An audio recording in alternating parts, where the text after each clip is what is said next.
Hey, I'm Henry. I'm originally from Hamilton, but I'm really enjoying Auckland. We've got people from all over New Zealand and the world here at our university. The uni is smack bang in the centre of Auckland, with Chancery Square down there, Auckland Domain up there, and the Sky Tower.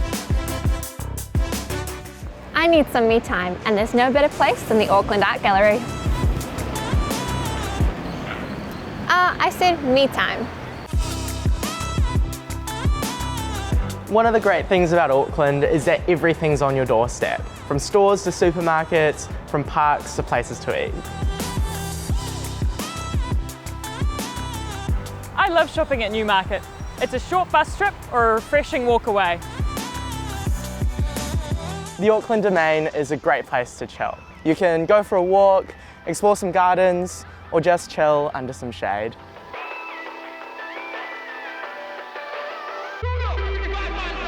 I'm here at Chancery Square, which is great to hang out with friends, and they have numerous events held throughout the whole year.